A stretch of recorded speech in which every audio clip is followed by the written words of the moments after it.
Et d'après toi, quel rôle, justement, ces gens qui ont blogué, tweeté, ces activistes politiques, cyberactivistes, quel a été leur rôle dans la révolution?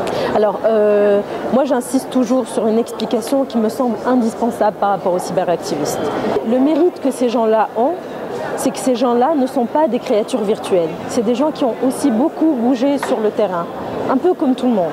Donc pour moi, il est inadmissible sur le plan politique de dire que quelques jeunes devant leurs ordinateurs ont fait une révolution. Parce que sur le plan technique, c'est pas vrai. C'est des jeunes qui puisaient leurs blogs et leurs articles de leur expérience sur le terrain.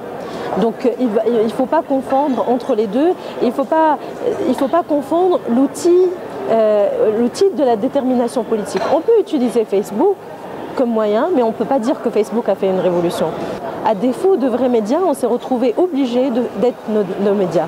À défaut de vrais médias, on était obligé de relayer l'information, de la chercher, de la vérifier, de mobiliser les gens, d'être sur le terrain, de faire des tâches qui ne sont pas les nôtres sans se poser des questions, parce que pour nous c'était évident. Alors quoi aurait besoin justement le pays pour tout ce qui est liberté de la presse, renforcement des médias On était dans le parti unique, maintenant on est dans une variété politique fragile et délicate la presse ne peut pas, elle a fait pendant très longtemps en fonction d'un seul parti, maintenant ils vont s'éparpiller, chacun va travailler pour un parti. Moi je pense que ça c'est un grand danger. Mais les cyberactivistes justement, les blogueurs, continuent par la qualité de ce qu'ils font à mettre la pression pour les médias pour que les médias traditionnels reprennent leur crédibilité. Donc tant que les médias ne sont pas dans le politiquement propre et ne sont pas intègres et ne regagnent pas la crédibilité des gens, les gens ils vont toujours prendre l'information de là où ils ne sont pas censés prendre l'information, de gens qui ne sont pas journalistes, juste sur Internet. Qu'est-ce que, par exemple, toi, personnellement, tu attends des institutions internationales ou des bailleurs de fonds? On n'a plus envie de dépendre sur le plan financier de qui que ce soit.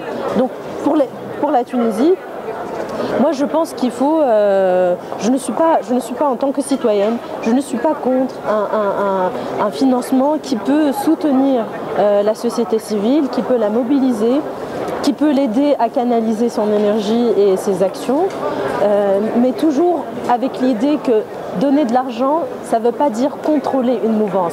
Nous, notre slogan de la situation actuelle, c'est si on a fait chuter un régime, c'est pour créer, innover notre modèle, un modèle qui soit propre à nous,